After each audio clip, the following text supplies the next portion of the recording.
Hey, everybody. Thanks for tuning in. On this week's episode, I interviewed Daniel Prince. Daniel Prince has been on the show twice before. So I wanted to have him on again because we just have a good time talking, and you guys tend to enjoy those conversations. And we also, he's the one that got me into Bitcoin podcasting. So I figured I wanted to check in with him, see how things are going, but I really wanted to check in on him and see how his trip to the United States was because he was finally able to break free of the clutches of France and make it to the United States for the Bitcoin conference. So we talk about that and his whole trip in, and we also talk about how he his biggest regret whenever he ran into American Hodl was talking to Preston and Preston's wife. And if you are a Bitcoiner on Twitter, you know what that means. Um, yeah, we talk about that and also how we're both getting into Bitcoin mining, yada yada yada. And also Lauren comes in and talks about how she's mad at her dad for not taking her to the Bitcoin conference. So, anyways, hope you guys enjoy this conversation. Thank you to our sponsor, the Bitbox O2 hardware wallet from Shift Crypto. Go to shiftcrypto.ch/Bitcoin made simple and use the promo code Bitcoin made simple to get 5% off. And also Movies Plus. I just recorded actually this morning, so it'll probably come out a week from after this episode. Interview with Torsten Hoffman, who made two Bitcoin documentaries so far. One of them is Bitcoin and the End of Money as We Know It, and the other one is Cryptopia, Bitcoin, Blockchains, and the Future of the Internet. Both of them are on Movies Plus. So you can go to mymoviesplus.com and download, or you can sign up. You can download the app in any of the app stores. Just search for Movies Plus. And here's a fun thing: use promo code Bitcoin Made Simple, and you will get a discount that costs you $2.1 per month to use Movies Plus. 21. So yeah, if you use a promo code, it'll knock your price down to $2.1 per month. As a nod to Satoshi and the cap on Bitcoins that will ever exist. So everything in the world is divided by 21 million, and everything you can watch on Movies Plus is divided by $2.1. I think that makes sense, sort of. But anyways, I hope you guys enjoyed this. If you want to email the show, it's bitcoinmadesimplepodcast@gmail.com. And you can follow me on Twitter at Cory_Tusick. And I will talk to you guys later. Here she is. Hello. Hello, Lauren. How are you? Good, you? I'm good. I had to ask you a question before we got rolling. I know it's not your dad's pod, and so if you have a question, but you're coming in fresh, so you might not have one. My question for you is, were you mad that your dad didn't take you to Miami? Because at the conference, first thing I said to him was, I said, "Where's Lauren?" And he said, "Everybody's asking that." I was furious. I really wanted to go because, I wanted to go to a different country. I wanted to see a lot of people I've had on the podcast. What we've had on the podcast. Oh, Oh, she is the host. Comes out. Yeah. So yeah, you were a little upset. I mean, you are the star of the show, obviously. So I don't know why your dad, didn't fly you first class over. Like you should have been. I said that to him. I was like, "Hey, I need to go. I'm your I like I'm like basically the star of the show." I see how it works. Well, what did you get to do when in France while during that whole time? Do you have anything fun going on back home, or just school and doing the dishes, Just all the chores that your dad would do? just hanging out at home. Yeah, at least you haven't missed out on the 100K party yet. Yes, we have to go for that one. And this time Yep. you're not leaving me for that. Well, it all depends, Lauren, doesn't it? It doesn't depend anymore. Which country is the 100K party going to be in? That's one question that needs to be addressed. Because if it's in the US, that still locks out a lot of the Euro plebs. Yeah, we should have it on a boat in the middle of the ocean. International waters, Michael Saylor. A boat on the how are we supposed to we'll have to helicopter in and land on the huge yacht in the middle of the ocean. I can do that. All right. I could get used to this. Well, you better start sending Uncle Chad a message. Yeah, send Uncle Chad a message. Say, hey, hook it up. I mean, I'm sure he'll take care of it for you, not for your dad, but he'll fly you in probably on a Yeah, helicopter. probably me. Not. I was actually at Uncle Chad's Oh. house, and we had breakfast with him, and I said to Michael, like, I've got to call Lauren on video call right now because she wants to say hi. And I called, and you weren't even here. No, I was doing my own thing. Oh yeah, I did do like some arts when Daddy was gone. Yeah, but you that were was it. out doing your own thing, and so Samuel picked it up because I was calling their mom's phone, and so Samuel picked it up and, wait, you're not Lauren, you're Samuel. He's like, yeah, how you doing, Daddy? I'm like, yeah, I'm not bad. I'm here with Michael Saylor. He was gonna call and say hi. You just have So billionaires like, calling you. sorry, Mike, she's out. Like, Mm, you'll have to wait till next time. next time better be soon. Well, Lauren, you have inspired my children because they want to do podcasts, so they'll come in. One of them, the other one's so they started doing this thing where one of them would have to be on the microphone and the other one would take my phone in the other room to have a Zoom call, and they would do a podcast, and like, they would just talk about it because they saw you on the, they were like, oh, they're like, his daughter's on, why can't we be on? And so they came on one time. They like kind of crashed my interview, but they're not quite old enough to like ask those questions yet. And then now the 2-year-old, if the office door is ever open, he just bursts in and sits in my chair and pulls the microphone there and just starts babbling, like, whatever. He's just like blah, blah, blah, blah, and I'm like, I have no idea what he's saying, but he's recording a podcast because you are the famous child podcaster. There you go. You've inspired kids all over the world, Lauren. I'm proud. You should be. Well, we'll have to make sure that there's a conference that you get to, and I think A Bitcoin Child Conference. Hmm? A Bitcoin Child Conference. A Bitcoin Child Conference. Yes. Okay. Maybe the grown-ups could hang out too, but Yeah. Yeah. Otherwise, how are you going to get there? yeah. Are we just going to drop you off somewhere and you're just all going to hang out and not talk about Bitcoin, or actually talk about Bitcoin? Well, we're going to the Bitcoin Adventure Day in the UK, and that's a family yeah, day. that's So right. we're all Yeah, going yeah, to that. well, There- you there's- can't beat that. I mean, there's got to be something with Shamory, with Yeah. with their books and games. I actually bought Goodnight Bitcoin for the kids while we were there. So, Great book. maybe a Shamory event in San If you've Diego. ever seen the video, Yeah, did you see the video? Oh yeah, yeah. Yeah, it's wonderful. yeah, well, Lauren's in the video with your other siblings. Mhm. Oh, you're the reading Goodnight voices. Bitcoin. Yeah. So yeah, if you see the I video, should you'll see all recognize four that. of them. Oh, Yeah. okay. And a great shout out as well to Andre from Madeira, who's started up Monstera Books. He's going to translate Goodnight Bitcoin for Scott and Mallory into multiple different languages. Start with Portuguese.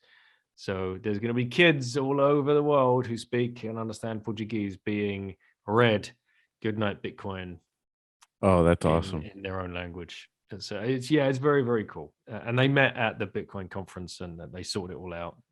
Oh, So cool. this is, tell me how we're gonna lose. Like this is. We're not forget gonna it. lose. We're not gonna lose. Nuh-uh.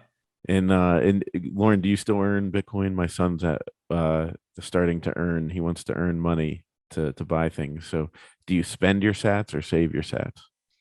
I save my sats. I do nothing to my sats.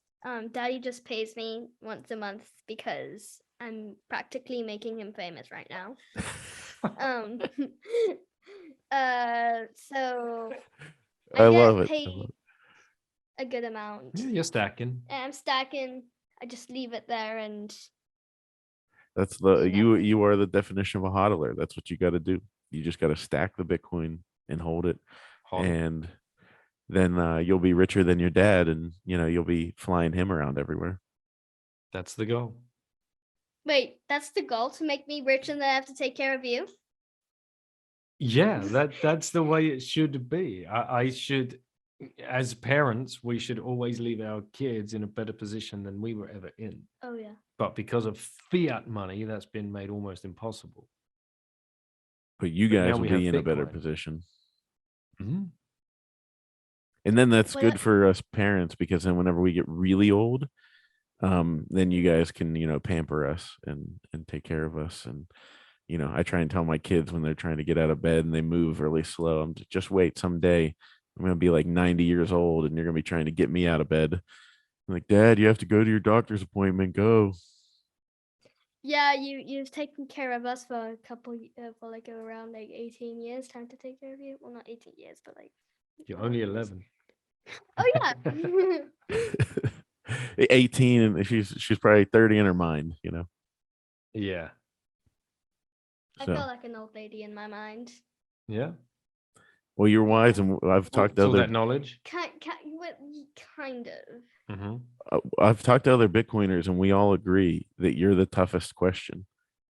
You're the toughest question to person to field a answer, yeah. question from. Well, you got to ask Cory a question now. Put him on the spot, man. Turn the tables. Okay, this might take it a while. Just whatever comes to your mind.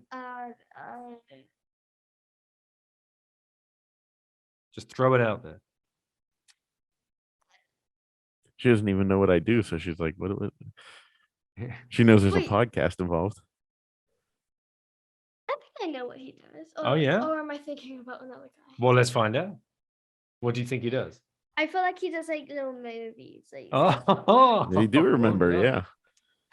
yeah. Yeah, I was just talking to your dad about maybe we should figure out a way to do a homeschooling documentary. Yes.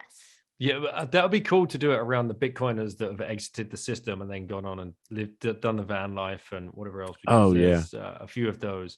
At It's Me on Twitter, he tinned it all and went off in his van.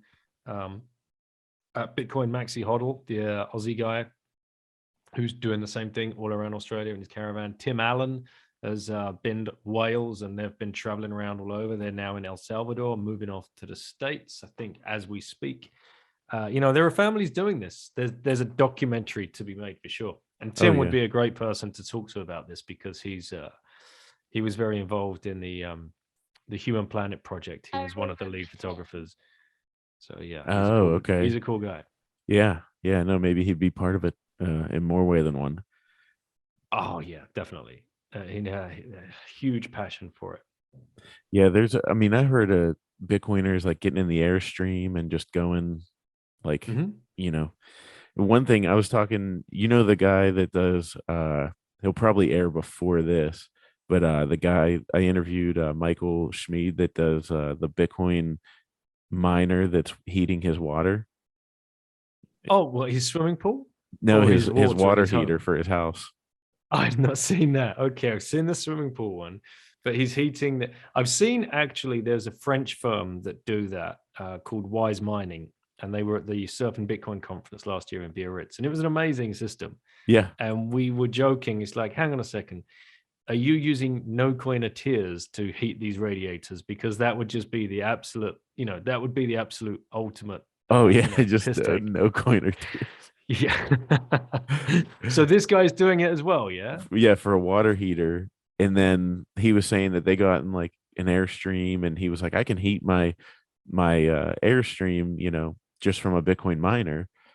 And then the electricity at the campgrounds is free. What? Stop. I know. Stop So I it. said, I was like, I have a business idea. Let's fill up a RV with a bunch of miners and just park it at a campground. And How can that be right? How can it be free? That's nuts. well, because they assume that you're not going to take a Bitcoin miner there. I bet they don't even know Bitcoin miners exist. No, they won't. So. They won't. They No. certainly won't. That's our chance. Yeah. Yep. Oh, I hope it's government subsidized free electricity, and he's just literally mining Bitcoin straight off the Fed. Yeah, definitely. I mean, that's what we did. We just had I just got my 220 line installed. Got my miner. You going for it? Oh yeah, all out. All We'll right, go. hang on. We're going to bore the head out of Lauren. Do you want to say goodnight before we start talking about Bitcoin mining? Yes, because I probably need to go to bed now. So. Oh All yeah, right. it's late Thank your time. you, Well, nice bye. seeing you, and we'll have to have whenever you can come to the States. We'll get a conference, and then you can just MC it, and you'll probably you'll probably sell the house out. Everybody will be filled in, packed in for the questions you're gonna ask. I'd like to see her with Jack Mahlers asking questions. I met Jack in Miami, and I asked him if he'd come on the show because I'd watched him do his little interview with Lily on Lily's show, and I thought it was the best. Lily is The best. Yeah, the best. She is. How does she say it? Hello. Welcome to Lily's Yeah. show. And he was all up for it. And he gave me his email, and he gave me his right-hand man's email. And I've emailed him a couple of times since, but so far silence. So Jack, if you're listening, I know you tune in to Cory's pod. Oh yeah, Let's yeah. do this. Yeah, I'm sure. Well, Lauren, thank you for coming on and answering your questions, and hopefully your dad will take you to conferences in the future. Hopefully, and no problem. Yeah, Anyways. like Biarritz in Prague. Yes. This year already. Yes. All right, see you. But I don't think you allow me to go to the actual conference. Yeah. Wait, you're gonna actually allow me this time? Yeah. Finally. It should be fine. Anyways. I'm speaking, Lauren. I should be able to pull some strings. You pull some strings, like. Yeah. Okay, never mind. Anyway. See you. Bye. Like See ya. time. See ya. So mining, let's do it, because I've got 2 Bitcoin mining machines. Big shout out to At The Money Tech who sent them over. I'm just gagging to get them put into the wall because a friend of mine has another friend of his that has free electricity. Free electricity. We just need. Yeah, that's the only reason we went for it. So we're just waiting for this all to get set up. But there's a few moving parts that aren't falling into place. And one of the guys has had a complete knee reconstruction surgery. So he's kind of laid up at the moment. And we want to get there and do it at the same time. So we will learn how to do it. And any one of us, because it's in a bit of a weird location as well. So, if something goes wrong, all of us need to understand how the slush pool works. Is brains running correctly? What's up with these machines if one of them goes down? So we're all going to learn together. And there'll be 4 of us managing 2 Bitcoin mining machines, which I'm really looking forward to getting to, what kind of learn miners? how to use. S9s. Okay, S9s. So you're getting, well, if you're getting free electricity, then they're profitable. Yeah, exactly. So what's your setup? What's your gig? How are you doing it? I'm starting with one What's Miner M31 plus or whatever. I just, as typical with me, I just go for the newest great. I just go for the top of the line, whatever is out there. And it's wait a minute. How much are those machines retailing for? It was like $9,000. Holy Moses. Yeah, you are going for it. Yeah, just decided to go balls to the walls. I think I actually had to sell Bitcoin to buy it. So I had to sell 0.22 Bitcoin, which is looking like a great deal right now because the price crashed afterwards. But yeah, so I mean, it's funny. I got the machine. I ordered it thinking it would take like 3 to 4 weeks, and it got here like within 5 days. And so I didn't have the electrician hooked up yet to come out. And like I'm looking at, I started looking. I'm like, maybe I could just hook up a 220 outlet myself. And I'm watching all these YouTube videos of people doing it, and I'm like, you know what? This is how I die if I try it. I'm not doing it. So yeah, it was actually yesterday was what was causing me to run late when I thought we were recording yesterday. It was because the electrician was here putting in the outlet and everything. But the setup is in our basement. I'm curious. The reason it's not running right now is just because, of course, the Wi-Fi like pod that is going down there that I'm going to have the Ethernet cable come out of is not working. So the internet Oh man. company's coming first thing in the morning tomorrow. I'm gonna be like waiting on the front porch, like bouncing up and down, and they're just delivering me this new pod, make sure it works. But by 10 o'clock tomorrow morning, I should be hashing um Bitcoin and starting to profit and make some money. But yeah, it's down in the basement. I'm curious how loud it is because our new house we have like in the basement, it's pretty big, and then there's a room that goes off of it that's like the exercise room, has all the machines in there, and then through that is back like way in the back is the furnace and all that in its own little room. And I think that the first person that lived here used it as like their place to like do woodworking. Um, but there was no 220 outlet, so they must have not done like some heavy duty machinery or anything like that. And it was kind of like a crafty type room. But anyway, so there's space. I put up a rack in there, have them starting with one miner, and I'm gonna pipe the heat out of the house. And then in the wintertime, I'm gonna connect the heat to our air ducts and have it pump through the house. Because I've Awesome. heard that you can get Adam O said he had like three or four running underneath his in his garage. He was in a townhouse and the garage was underneath him. And he said it was like 75 degrees all winter long. And mining Bitcoin. Yeah. And It's making just the money. sweetest deal. So yeah. So I went all out. Whatever. I probably shouldn't have just bought a miner right off the bat, but we're gonna figure it out. But the electrician, he's like, you could probably get like 8 mines running here. Because Mm. like we're out in the country now, and I have basically what's the box, the fuse box or whatever it's called. I have like one for my house. Like it's just dedicated to me, um and then I can pay for my electric bill with my fold card. Nice. Sats back. Yep. Yep. I had, because we're not on a budget plan yet. So the first month we were here was like super cold and the bill was like $500. I paid for it with the fold card and I hit 4% cash back or sats back. I was like, That is nice. oh yeah. Yeah. So That was, that's trending to free electricity, right? oh yeah. Over I the mean, years. the way I look at it, if you pay for it with a fold card, it's free eventually, Yeah. So, but yeah. So, well, how do you have free electricity? Just just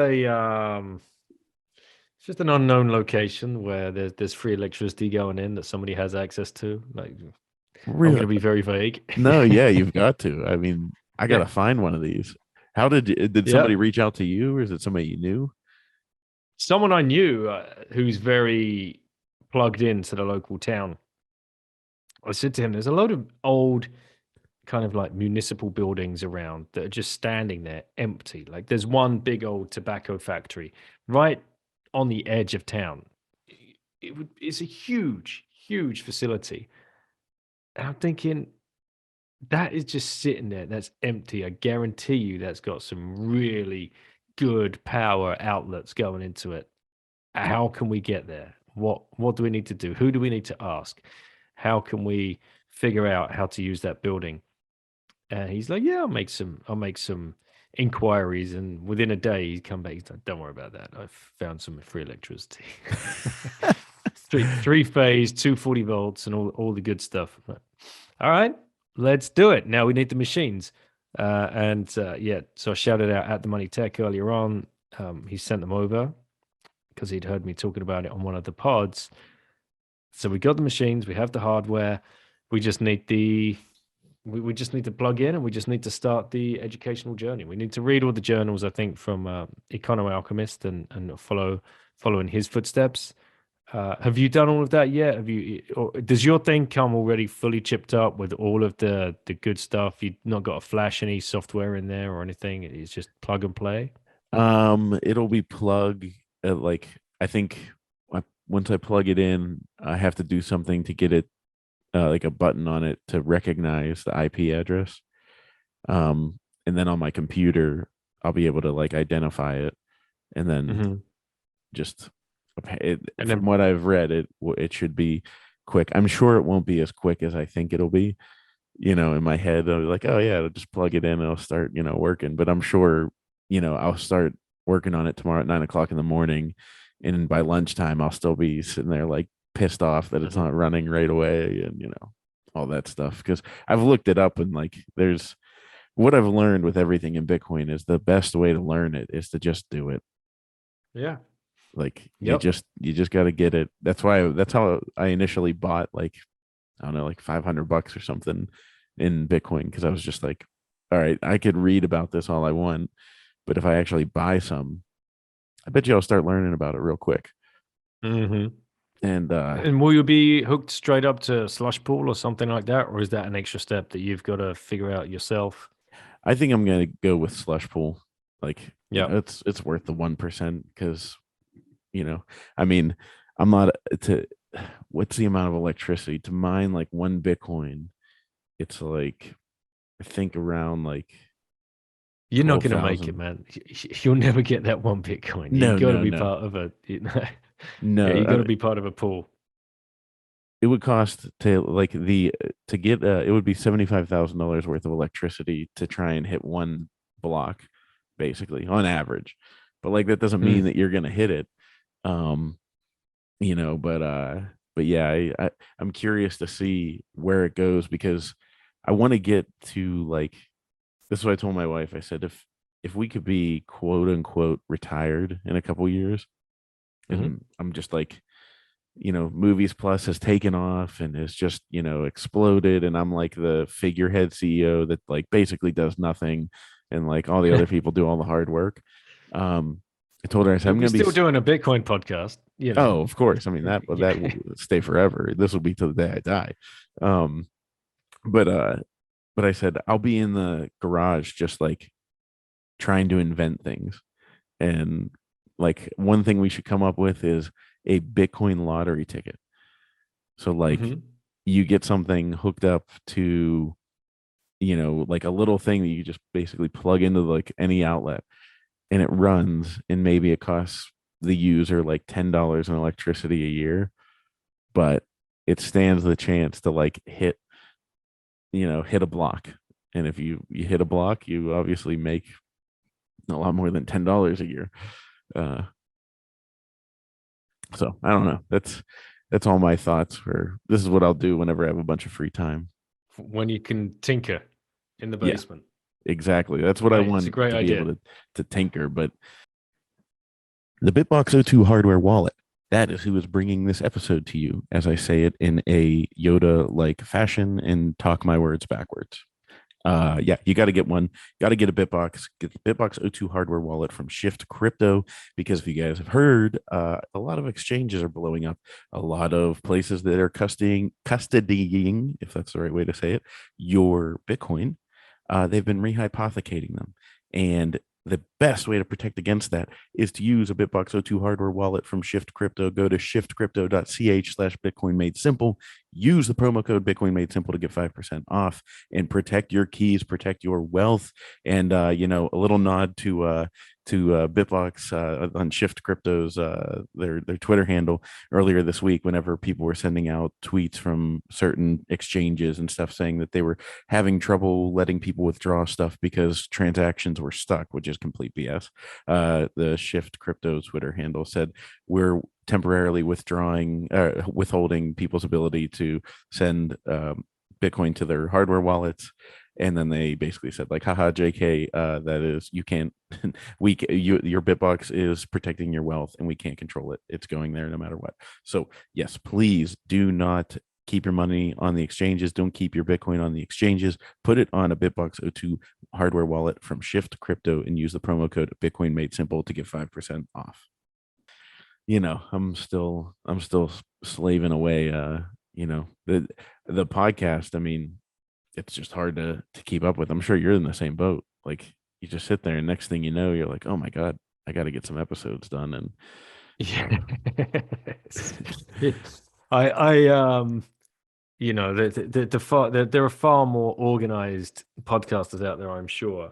But yeah, I'm the same as you. I will look at the calendar. I'm like, right, okay, what have I got this week? Right, I got 2 in the bank, which I need to like work on and do the show notes for and do the editing and get those out. And oh shit, I got no one planned this week. I better start reaching out in the DMs. Mm-hmm. Yeah. I don't know. I mean, I've spoken to other podcasters. I mean, I know John's the same. Uh, you know, every now and then John will just say, "All right, let's do a plebcast." Someone DM me, and whoever DMs me first, we'll just hit record, which is a Yeah. great way to do it. Oh yeah. Because Yeah. then you get such a different, you get all the varied pleb stories that way. It's awesome. But yeah, it's getting to a stage now actually where people are reaching out.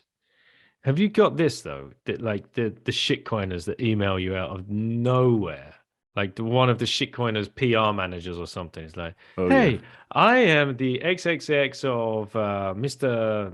Blah blah blah, and he would be very interested in coming on your podcast because, and then you get this whole bio, and you're like, like this never happens on a Bitcoin podcast. It's only the shitcoiners that comes with this shit. And it's funny because I'm like, you obviously didn't listen to the podcast ever. Not once. Not Because once. you like, if you knew, you wouldn't even, if you listened, you would never reach out to you or me, or you maybe go to somebody like Pomp or something, but Yeah. um I had these guys, what were they called? Crypto yachts, I think it was. I think I got that too. NFT. Did you get these I guys? think so. Some called what was his name? Bernard or something like that. Or Bernard. Or, I don't know. And he's like, yeah, we want to come on your show because our founder is this, and they always talk about their founder like he's Jesus Oh yeah. himself. Like And they then have a live stream of him walking on water. yeah. And oh yeah, and it's all about crypto yachts and how you can buy your NFT luxury crypto yacht in the metaverse. And I like literally the first line of my response was, have you actually ever listened to this show? You clearly haven't. This is a Bitcoin only show. I very strongly urge you to leave this position immediately. Get as far away from this guy as you possibly can and start learning about Bitcoin. It will serve you. This will not. This is going to end in tears. I wish you good day. And he just comes back. He's like, you misspelt my name and NFTs are the future. I'm like, yeah, whatever, man. Yeah. Okay. I mean, the NFTs, I've been telling people I've gotten offered, I don't know if I've ever even mentioned this on the podcast, but like I get approached to do NFTs on Movies Plus. Like Mm-hmm. people that'll like pour money into Movies Plus. Like I could take a payday and like, oh, make it the NFT platform. Like, nope. Not gonna do it. Like I said Well, on that it tweet, might, it's been 15 months since I shitcoined, and yeah. I'm gonna stay clean. That's why I responded to you, because I said I remember that one ETH, because I think, correct me if I'm wrong, I was one of your early guests, I believe, on the You were the first podcast. one, yeah. Okay. Most listened to too. Really? Thank Yeah, you. it's you and Preston, and then Jeff Booth is a little bit behind that. You and Preston go back and forth, like taking the lead over each other. Right. We should do a duo show. It would be that would be good fun. Yeah. But I got a story about Preston in Miami. Nothing too crazy. But to get back to what I was saying, I remember on that first podcast you were saying, yeah, well, and I've still got one S that I'm just gonna hold and just see where it goes. And I was like, no, man, no, don't do that. It was funny because you You were will like, not be holding that in about 3 to 6 months' time if you're doing this properly. it was the way the way you said it. I remember, and you were like, no, like you don't do that. And it was funny because I'd become a Bitcoin maxi at that point, but like it's like the final phase of becoming a maxi where you're like, oh yeah, like everything else is a waste and a scam. Like goodbye, like see ya, and you send that off into the ether, and Yep. Was And it easy though? I remember selling my ETH and it was just the fucking biggest pain in the balls. It was just so. the I gas fees were insane. I don't even remember those when I was selling. When was I selling out of these things? Like 2018, 19? I can't remember. I just don't remember. I just remember it was in some other kind of wallet. I had to jump from one wallet to a different wallet and then get that off of there Oh yeah, yeah. Like I had no and idea where to take it. have it sent to an exchange.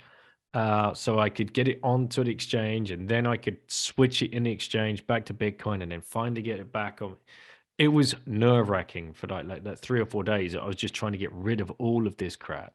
I actually still had some in a mobile wallet, and it was like I think I took a $30 hit to sell it. Like Mhm. the gas fee, it was something like there was like $10 worth, and um, and I think when I think it was like a $40 gas fee, and I was just like, I can't do that, and I like closed the app, and then I was like, wait a minute, I can't ethically hold an ETH, so I sold it and like sent For it to the exchange negative to sell it return. to lose money. I was like, Negative equity in S, which is where everybody's headed to. Sorry, guys, if you're listening and holding that yeah, shit. I That's apologized for all of you shitcoiners, but you will shitcoin into. I made a meme early on. I should probably reuse it because I didn't have any followers at the time. But it was, you ever watch The Office? Mhm. Well, you probably watched the British one, but I you did, know, and I've seen. But I am sympathetic to the American one. I've not seen them all. I've seen some, but like us Brits, we do 6 episodes, then close down the season. oh yeah, and then Whereas, it's over forever. You know, whereas the Americans, I start sweating when I see a DVD box sweat. I'm like box set. Back in the day, like how did we ever watch that amount of television? Now it's Netflix. You kind of like you just don't have that flick. physical. Yeah, you get sucked into it way easier. Whereas if you had that physical box set, it's like shit, this is heavy, shit, this is big. Like Oh, that's a lot of you work. you can literally feel the amount of time that you're going to have to sink into this thing. Yeah, do you remember? You must Oh, remember those things. oh yeah. Like No, I mean, pick up a box set of like Friends or the West Wing or something. Like just there's only a few DVDs that survived and Blu-rays that survived coming over to. Well, all the Blu-rays did because the audio quality and picture quality is better than if you are streaming it. But all the DVDs didn't survive. We saved a couple, like How I Met Your Mother. We love that show. And we had bought like the box set that comes in like the Bro Bible. I don't know if you remember Barney Stinson has a Bro Bible. no. So we have this massive box set, and it's funny, we bought it, and I don't think we've ever used the DVDs because it's always been available to stream everywhere. Right. I think the only reason I bought it was because I didn't like the ending and they had an alternate ending on there. So I was like, okay, that's worth $129, right? Mind you, that is one of those things that let's see, How I Met Your Mother finished in 2014. So I bought that summer of 2014. I could have instead bought for Mhm. $130 probably a tenth of a Bitcoin. No, probably closer to half a Bitcoin. That's a half a bit. So I could add half a Yeah. Bitcoin. And 2014, yeah, the price was probably kicking around anywhere around like probably the $300 mark, give or take $50 either side of that. so I could have $15,000 worth of Bitcoin right now, or the How I Met Your Mother Bro Bible box set that I have sitting downstairs. You know, Have you ever been on that website, bitcoinorshit.com? oh yeah, that's brutal. Bitcoin. Let's see what it comes up with right now. That was If you bought Bitcoin instead of fucking stupid shit, you'd have X amount of dollars. Right. Click here. All right. If you bought Bitcoin instead of a fucking iPhone 5, you'd have $171,616 now. It's 5.85 Bitcoin. And that would have been on September 20th, 2013. The original price was $749, right, to buy that phone. And people would have stood in line for that fucking thing. They would have camped. Oh, I had that thing. I had it. I bought it. There you go. I didn't stand in line, but I got it. Yep.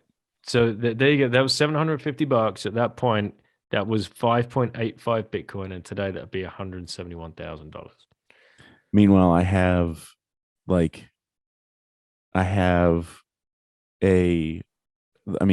iPhone, I don't think I ever even traded it in, so it's probably sitting in a drawer somewhere. Just a brick. Mm-hmm. Oh, man. I mean, the amount of shit that we spend our money on. Like it's endless.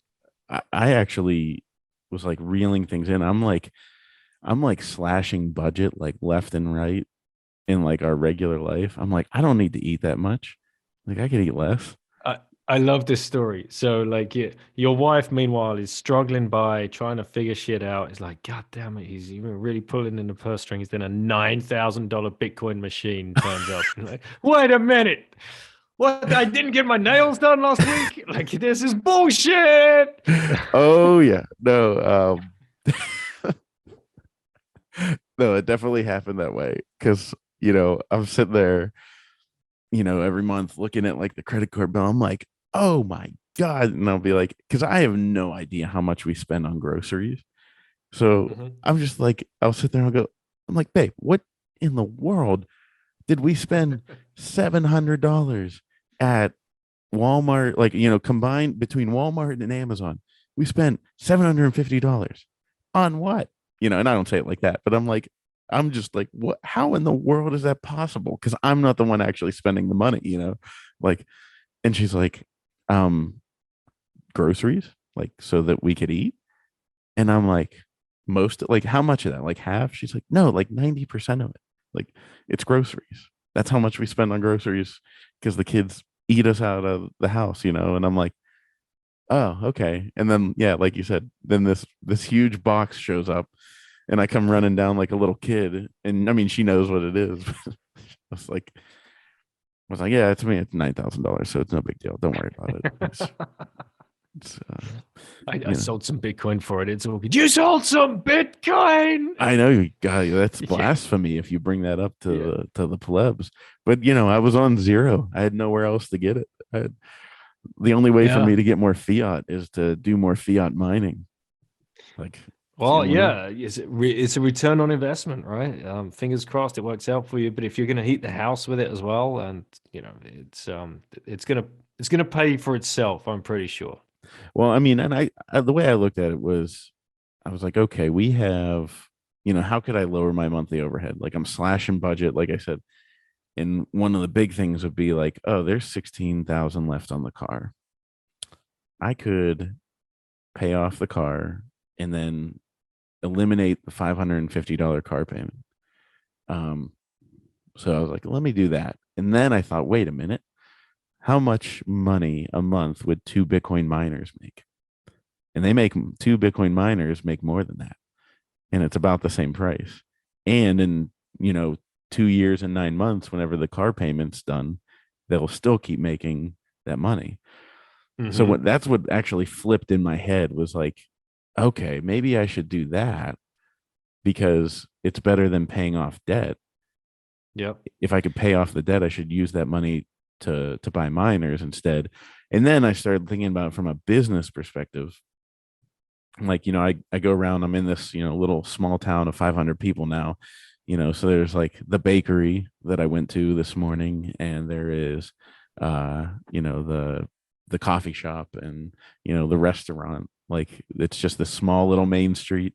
And I'm like looking at these businesses and I'm like, I'd like to, own more businesses, but how long would it take to get a free cash flow out of something? You know what I mean? If you start up a business, like you can't just be the guy that gives them money and then walks away. Cause like you have to be, if you're the baker, you own the bakery, you got to be working at it. You've got to be your hands in it. That's got to be your life, So what business could you buy for $9,000 that immediately kicks off a free cash flow? a Bitcoin miner. Mhm. So I looked at it as like a little small business. I was like, I just bought a small business for 9 grand, and it's making me free cash flows every month. I thought you were going to say, so in the end, you actually ended up refinancing the car just to mine some more Oh, Bitcoin. I really should. I the dealership call offered me to buy it back for the price that I bought it from them Uh-huh. for.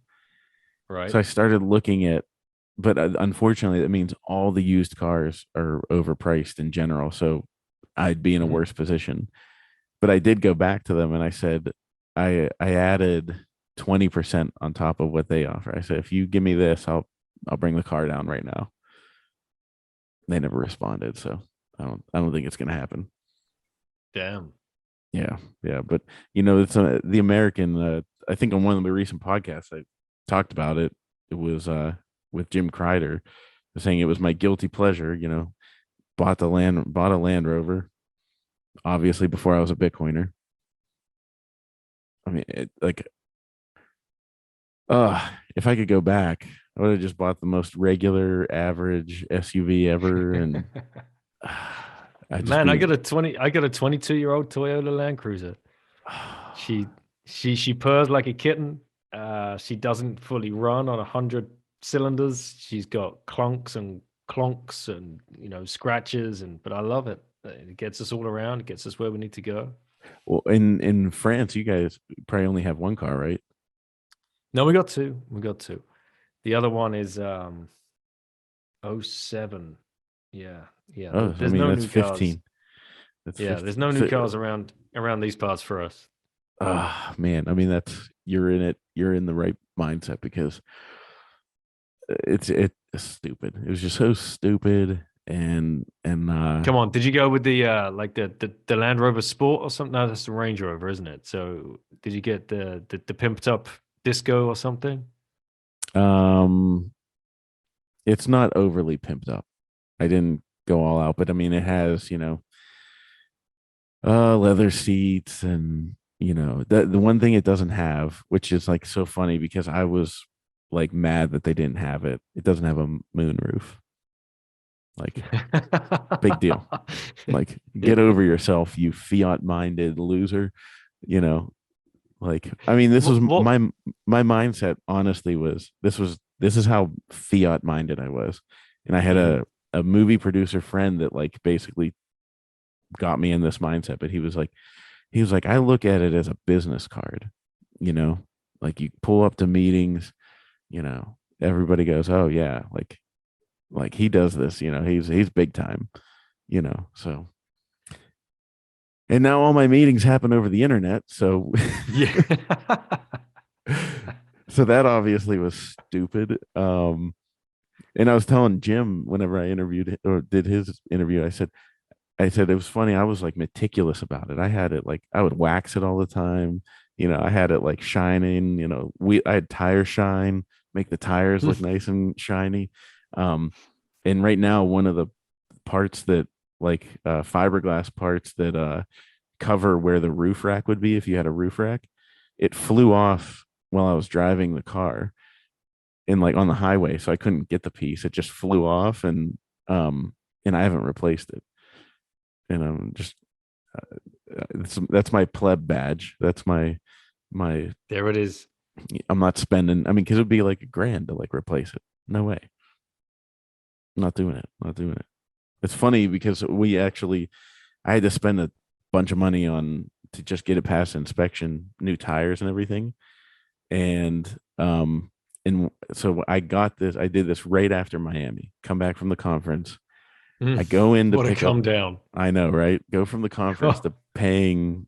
It was like a $1,700 garage bill. Yeah. Um, and but it is what it is. And I walk in and I see somebody there that I've got to know in town, and I said, oh yeah, I was like, I was like, I just got back from. It was cold here, so I said, I just got back from Miami. And they said, oh, what were you there for? I said, the Bitcoin conference. And she said, oh, she's like, there's somebody is oh, I gotta bleep that out now. Um, There's somebody from here that is into Bitcoin, I know. And I said, is it Preston Pish? She was, oh yeah, that's right. I said, it's funny. There you go. I thought about DMing him and being like, dude, I'm back in Pittsburgh for one day, and there's, go to the tire shop to pick up tires, and there's somebody that knows who he is. Like, So now we're back to Preston. I got to tell you, one of my biggest regrets from Miami, having made it out there, having found a way to upgrade my medical situation to be allowed into the United States. That was very well orchestrated by I obviously can't name him, but big shout out if you're listening. Thank you so much. He sorted out a lot of Euro plebs, so some of us could get over there. Obviously, you're still taking on the risk, but it worked out. My first regret was seeing Marty Bent across kind of the concourse, just standing there on his own. And I obviously just made a beeline for him, went over, gave him a big hug, and we had a quick chat. Why the hell did I not just stand where I was and just go,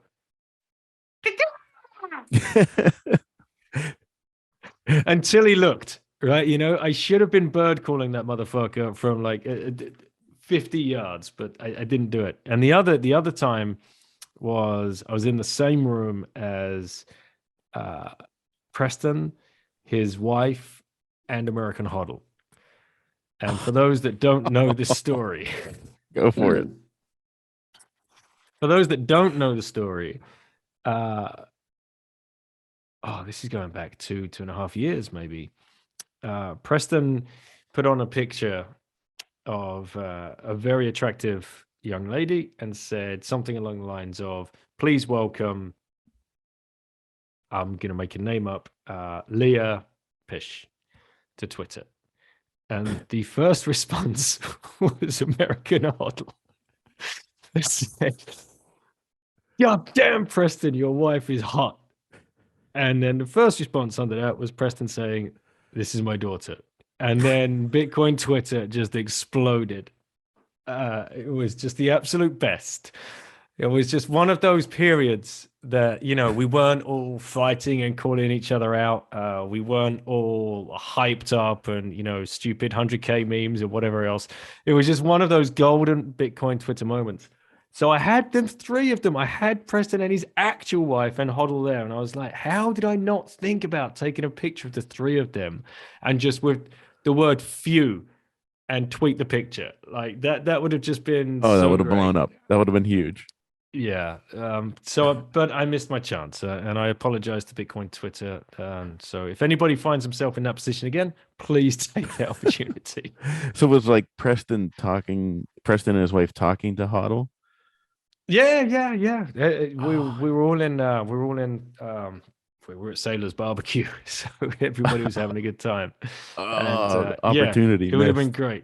Yeah, it would have been great, and it would have been better if they were just posing. They would have been in on the joke as well. So it would have been cool. But that'll be a good teaser for the podcast. I'll say, find out. Princey was with Preston and Hoddle and Preston's wife. And he regrets not pulling it off. Well, so what was your situation like? How much can you allude to how you broke into the country? A certificate was acquired. Nice. And that was the biggest. It just exposed the scam of everything, because when I went to check in, the lady at the check-in desk didn't even check. I handed over all the documentation. She didn't at the even check. Airport. Yep. There was no scanning. I mean, she glanced at it, but there was no scanning of the QR code or anything like that. There was no further questioning. It was just like, yep, okay.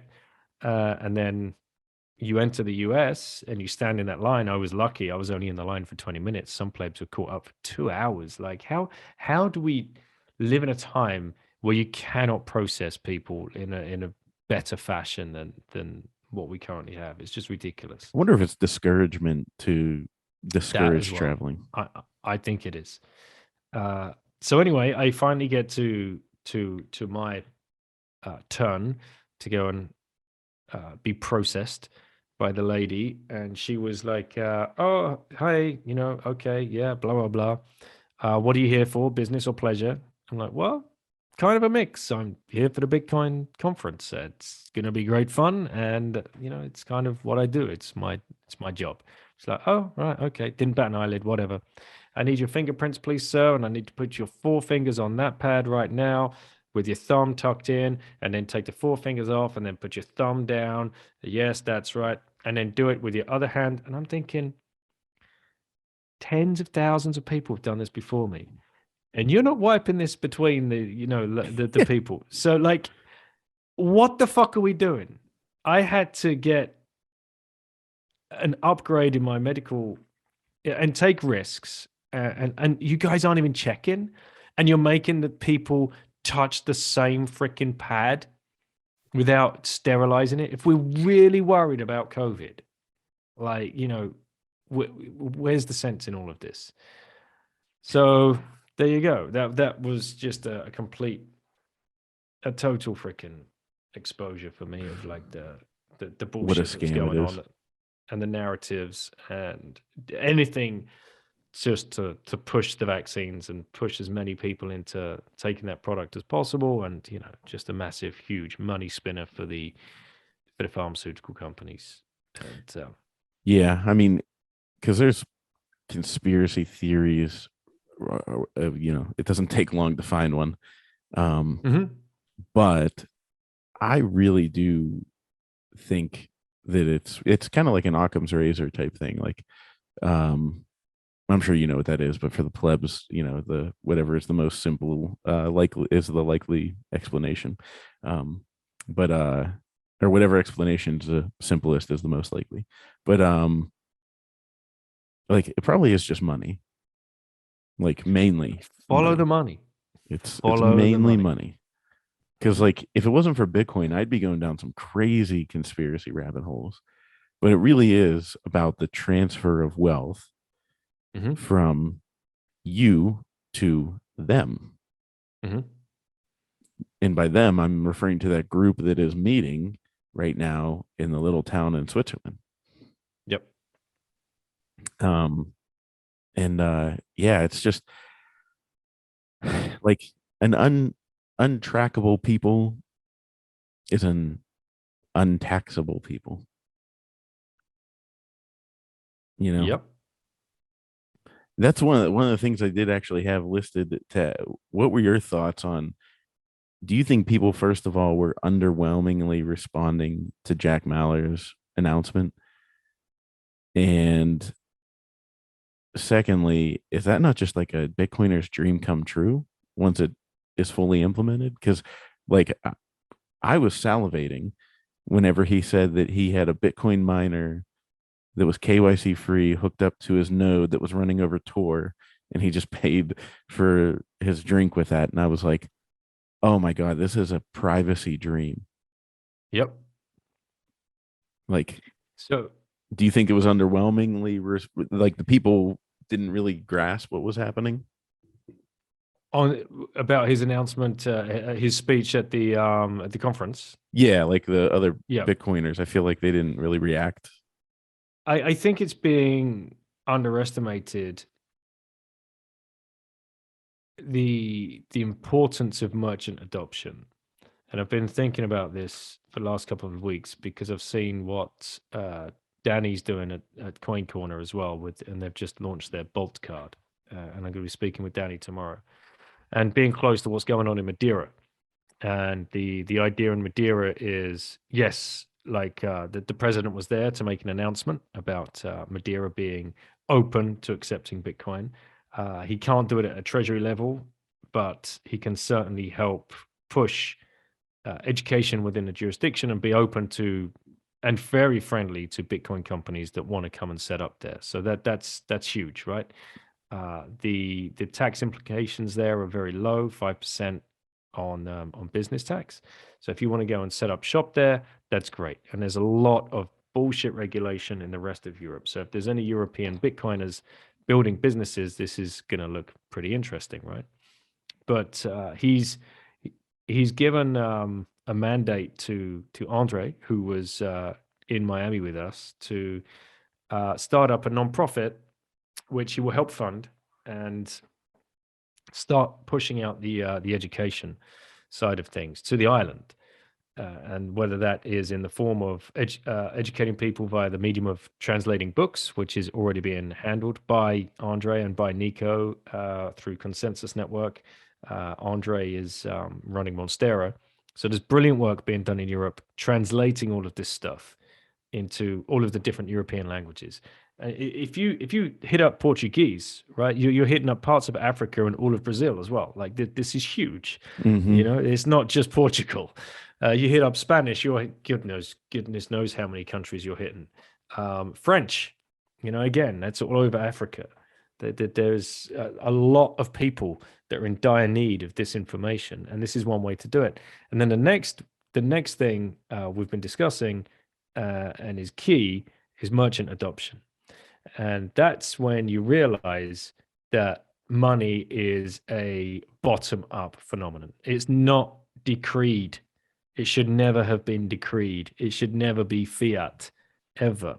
So if Yeah. the merchants turn around, and let's take Madeira as an example. If the merchants on Madeira get it, and it might take 3 to 9 months of boots on the ground, going in, showing them an app, showing them a point of sale machine integration or something. And these tools are out there. Ibex, Mercado, they're up and running. Strike across the US, which is what Jack was talking about. Even Wallet of Satoshi, right? A shopkeeper can just have a Wallet of Satoshi on his phone. And he's talking to the merchants in such a fashion where it's all upside for them and no downside, and taking away the fear. And perfect timing. A new beer has just arrived. Oh my! You are getting the superstar treatment from my lovely wife. Thank you very much. And that was a very average pour, but I blame myself for. Oh man, you are pampered. So I'll tell you what. If you're not watching on YouTube, like Daniel's literally sitting here, finishes his beer, and then his hand goes off screen and gets like handed one, like as if his wife is just sitting there, like waiting to wait on him. I have her on WhatsApp, so it's all good. So merchant adoption, right? It has to be delivered in such a because what these guys are afraid of, first of all, they don't know fucking anything about Bitcoin. It's like, well, I don't know anything about Bitcoin and I can't accept Bitcoin, so why are you even in my shop? It's like, all right, hang on, I understand it, I get it, but you can accept Bitcoin. How? It's already integrated on your point of sale machine. You just go to index, go to settings, go to look, you can accept Bitcoin. It's just there. Just integrate it. And here's a sticker. Just put the sticker in your window. Don't worry. Not every single person is going to come in here now and start trying to pay you in Bitcoin. Like, that's not going to be a thing. 1 in 1,000 people are going to come in and just even start asking you about it. Like, why? Oh, I know. Some guy come in and said, it's on the point of sale machine, so I can actually accept it. But even if you don't want to hold it, that's fine, because if you do accept Bitcoin for that sale, that whatever you're selling, it will still hit your account if you so choose in euros. But the customer has paid you in Bitcoin. So as far as they're concerned, they have made a purchase with Bitcoin, and that's what they want to do, because some people want to live on a Bitcoin standard. Some people don't want fiat money. They don't want the euros. They don't want the dollars. They don't want anything, the pounds. They just want to use their Bitcoin. So now you've just opened up a whole new revenue stream. If you want it, or if you don't want it, you're still pleasing customers. So there's zero downside. But as soon as all of the merchants as soon as all of the merchants get that, then it's game over. It doesn't matter if it doesn't matter if another president comes out and says, we decree Bitcoin legal tender. Because the people are like, yeah, whatever, pal. We've been using this for months. Like, it does. What's he talking about? Like, why with does the he? game. Why does he think we need his permission? And then that highlights the beauty of Bitcoin, and that's when people really get it. They're like, oh fuck, yeah, you can walk in here, you can pay in Bitcoin. I can decide I can have it in euro, or if I want, I can accept it in Bitcoin, and I can start hodling Bitcoin, and I'll integrate it into my business. And then I'll figure out how to do the accounting, or I don't have to do the accounting because there's no way these people can tax me if I'm holding Bitcoin anyway. Just flips the game board. So merchant adoption is huge. And I think you're right. I don't think we were really totally grasping what Jack was announcing at the conference. And remember as well, it's still very US centric. Mhm. That's for Strike. It's not global. There are other companies out there doing more of a global rollout. IBEX are one big shield for IBEX Mercado. Make sure you're following what they're doing. So they're I just doing a had point of sale Jose- device. No, they're doing point of sale integration. So you're like, so did you ever buy a beer at the conference with Lightning? Mm-hmm. That was IBEX. You went via IBEX payment rails there. Okay. So they did all of it. And all of the official merch that you could buy from the conference was it was IBEX in the background. So they're rolled doing out. the same thing as Jack. Did the same thing. The same thing. So I'll be able to go bigger. to any store that has, something that scans QR codes. So yeah, exactly. And then there's the next step as well, which we'll get onto. But I was just talking to Jose from IBEX, and they're going to point of sale machine conferences. Who knew they existed? Yeah, didn't know that was a thing. Right. But they're going to these places and they're explaining to these guys, you have to have optionality on this machine for your guys to be able to press a button that says, yes, we accept Bitcoin. Because if you don't, you're going to be left behind.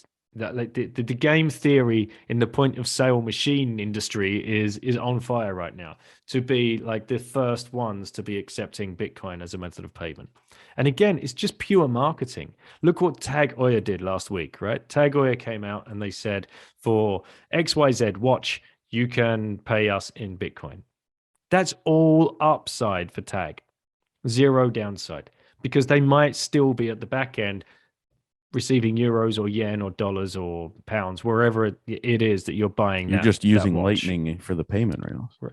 You're using Bitcoin. You're sending them Bitcoin. You're receiving the watch. You're happy. You don't give a fuck that they received euros on their side of things. You don't care how they're balancing their books or whatever else. But you wanted that watch. You're living on a Bitcoin standard. They just offered you a solution.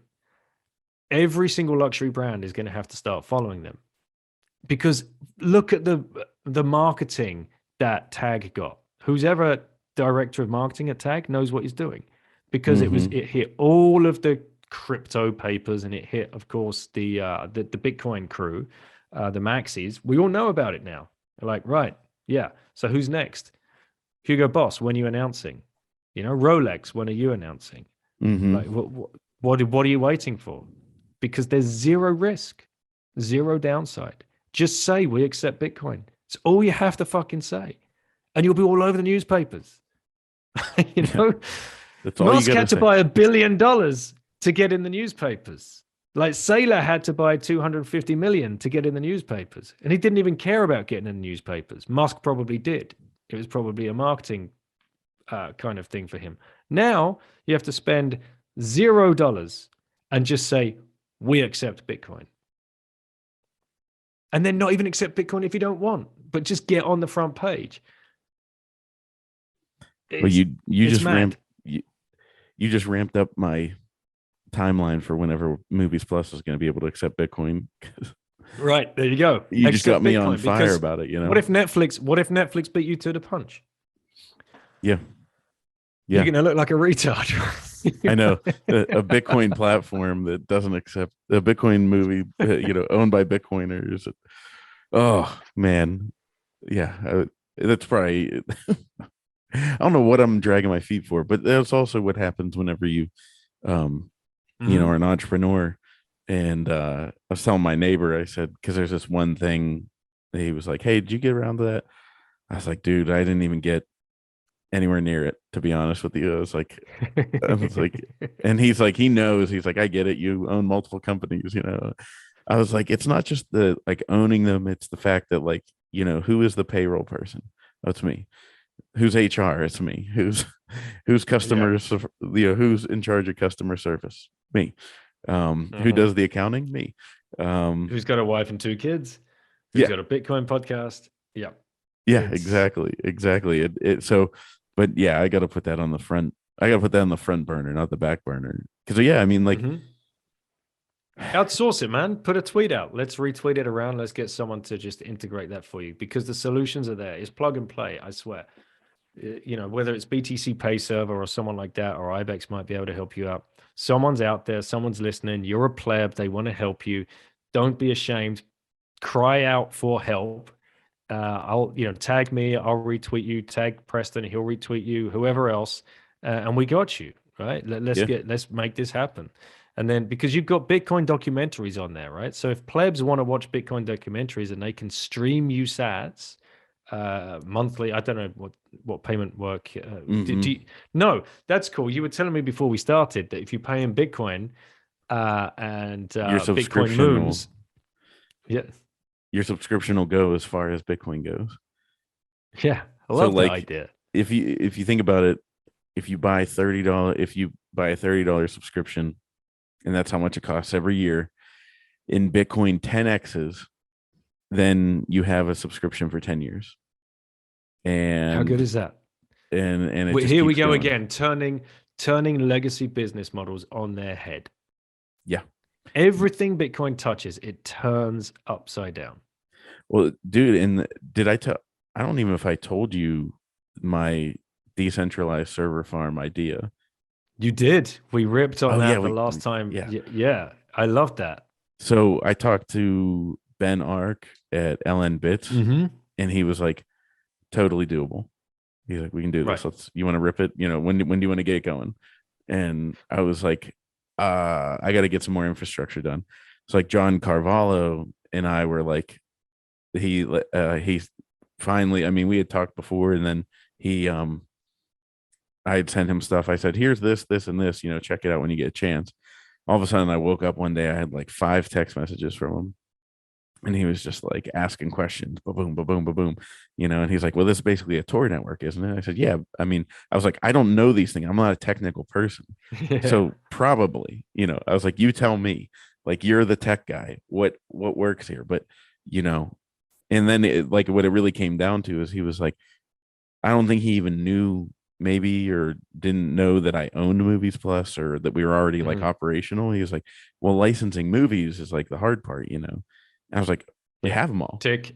Like we, thousands of them already. Like they're, the app's up and running. It's good to go. We're running. So it's yeah, I mean, one of the things too that we want to do, and we'll have to make sure that you are one of the first ones to do it, but um getting people's podcasts on, and Hmm. we just pay. um I have to figure out how to do something like Fountain does, where you stream the sats, but we'll basically pay like more than YouTube would pay. um and yeah, and it's available for people for free, because the incentive for us is to Hmm. get people to be familiar with the app, so it's in front Yep. of the paywall. Not like we're going to charge them for, a subscription in order to watch something that they could listen to for free elsewhere.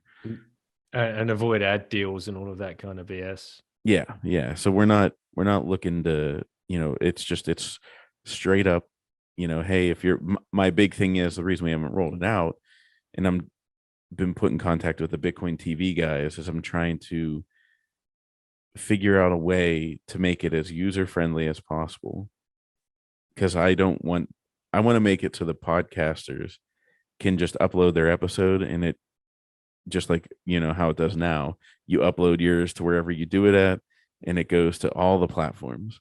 So it's like, we'll just make Movies Plus one of those platforms that implements it, and then you enable it on your end, and we'll pay you per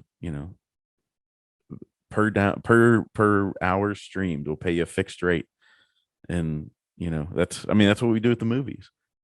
Like, we pay a fixed rate per hour of streaming, for a lot of the movies. So that's what we will do with you. We'll do it, for a podcaster. If you're a pleb out there and you know how to set this up, hit me up. It's funny, I'm sitting here doing a Bitcoin podcast with Daniel Prince, and I'm getting all these notes about Movies Plus. I'm like, all right, you know what? I gotta talk to them. I should talk to Anchor. That's who I should talk to about implementing RSS. Get it done. But yeah. So what's going on? What's going on in the movies? How's it been for you becoming a Bitcoiner and at the same time being in the movie business? Because it's a very fiat business. Yep.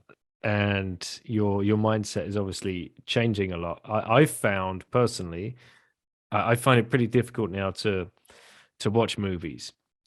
Yep. It's go ahead. Anything in the future that doesn't involve Bitcoin, right? Like, well, they're wrong, obviously, but yeah. But what's your struggle with it? I just see through.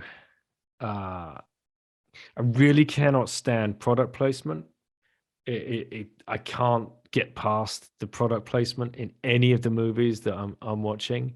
Whether that's the cars they're driving in the movie, whether it's the beers that they're drinking in the bar, or it's just like, ugh, like, it's just annoying as hell.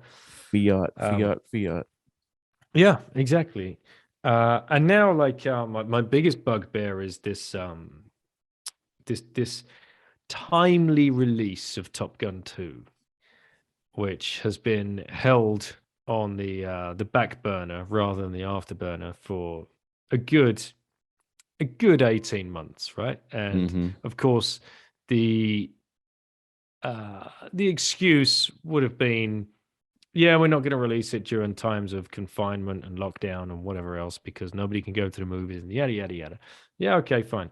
But then, like, that's not been the case for ages. But now all of a sudden is being released just at the height of the Ukraine-Russian kind of conflict, and will the US enter or will the US not enter, and bam, Top Gun 2's on the big screen, and it's just this fucking military drive and propaganda bullshit that I would never have seen through in the past. Never. And that's how Bitcoin has changed my consumption of everything. Absolutely everything. Yeah. I mean, it happened to me with the hit piece on nuclear energy that's on Netflix about the meltdown, the 3 Mile Island. I've not meltdown. seen that. Yeah, I've not seen that. So what's that? Hey, do you know about the 3 Mile Island meltdown back in the 1979?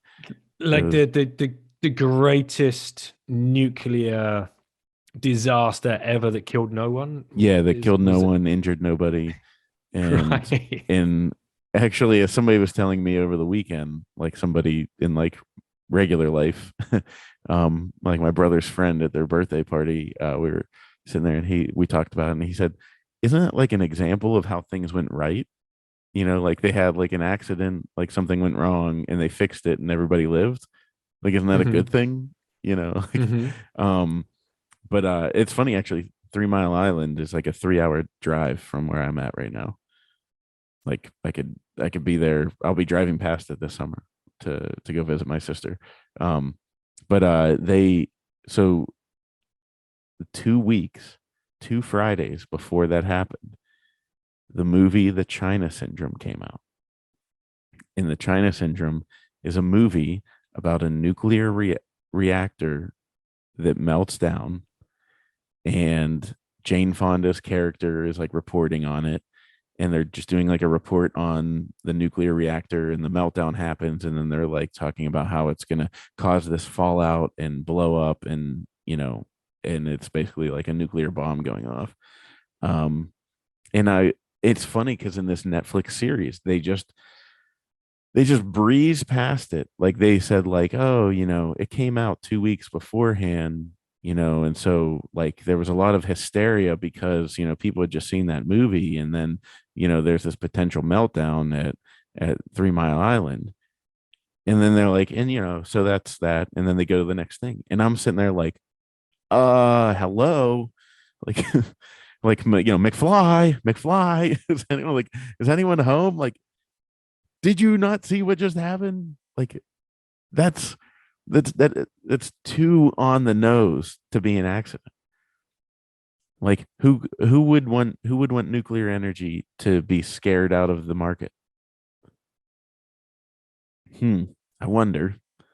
Um, Big oil, dare we No. say, the Bush family, who owns oil fields under conspicuous circumstances. Are you familiar with that?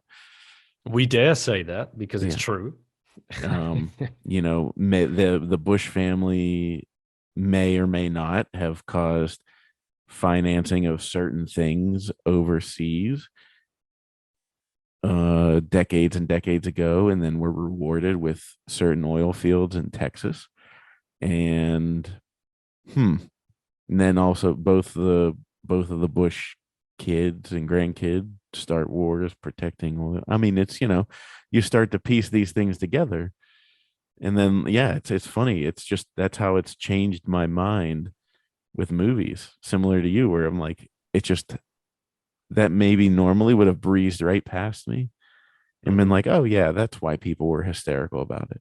And now I'm like, nah, that wasn't by accident. Mhm. Because as I know, I mean, it's pretty public now and everybody knows, but like Hollywood is filled with these like sleazeballs that are Yes. controlled. Yes. You know, um, if I was controllable, I probably would have had a pile of money sent my way already. Um, but I'm There's not. so many agendas there, mate, because you've got so many eyeballs on your movie and you can control people's emotions and how they behave and how they react. And that's just, we long gone are the days of going to the movies just to enjoy that suspended belief. Is that what it's called? Yeah, Like yeah. where you're just part of the movie and you enjoy it. Like It's all have classic to it has to have an example. agenda now. Yeah, like a classic example would be Jaws. I mean, was there an example to scare people? Was there an agenda to scare people away from the beaches because it's going to be a particularly hot summer? No, it was just some guy wrote a movie or book originally, and then they turned that into a movie. And then like the suspended belief you get watching that freaking film, even to this day, even though you've Oh yeah. seen it 30 times, that's cinema, man. Like that is incredible. Nowadays, we have agendas. Like, look at the last Bond movie. Like, it's just disgusting. You were It was, incredulous. oh man, it's just absolutely unbelievable what they did. And it was almost every single social justice warrior bullshit and latest hysteria all rolled up into one. You had bio warfare. You had like the the strong white man being wiped out and his place being taken by a woman. And then let's just throw in the fact that she's a black woman as well. So if anybody questions that, you're immediately a racist. And Hmm. that's the reason that the strong white man has to die. And 007's just a number. Like, there's all kinds of weird transgender bullshit. Like, it's like, it's just all of it is so despicable. And then we had that lady exposed on the Disney Zoom call, right? Talking Oh about yeah. oh, like you're not even hiding it. No, This is they're ridiculous. openly pushing this agenda. Openly. And you know, I mean, that's what like I think that like not that the business is struggling, just that like the reason we haven't like, shot to the moon, and it's hard. I think that's the hardest part for me is that I have all these things I want to make, but like I'm making the company profitable. And then with those profits, we use the money to do things. And I mean it's just the process. So we're on the right path. We're in a good position. We are, cash flow positive, which is um, for 18 months in isn't too bad. Um Hmm. and uh but I'm like eager to get all these things done because and that's the trick. It's like I remember there was a priest that I was talking to when I came back from LA one time, and I told him what my plan was to do to the industry, and he said, "Oh man," he said, he's like, "You're playing with the devil right there." He's Wow. like that. He's like, "That is Hollywood is the devil's playground, and um, just be careful." I was like, "Oh, thank you." I'm a little nervous now, but um, but yeah, I mean, Have you had any kind of dodgy phone calls, warnings, or anything like that, or is it still too small at this point? I think it's too small at this point. I mean, I've definitely got my fair share of emails that are like a little unsettling, or like, Hmm. but it just feels like there's enough that gets thrown at me to like kind of steer me, like to like try and veer me off course.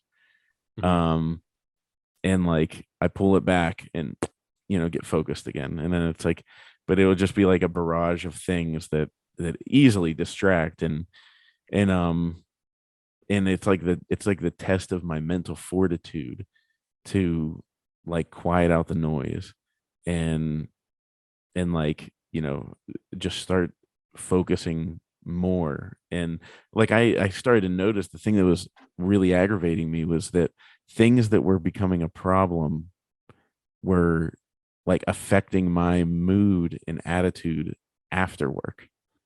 You know what I Hmm. mean? Like I've always been trying to like, when the workday's over, boom, it's done. And I move into like family mode and all that.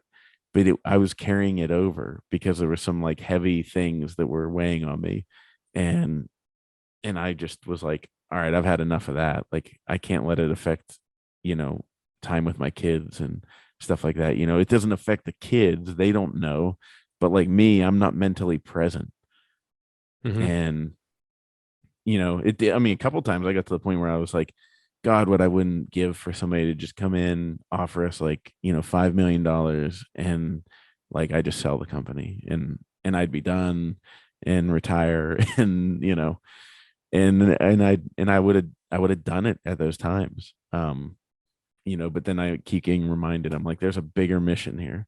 It's not just about the money, it's about, changing the paradigm and changing the stories that go out. And yeah, I'm so worried for kids, because I mean that's like I remember years ago, whether you're religious or not, um I know people that have been in the presence of exorcisms, and I will say that shit is real.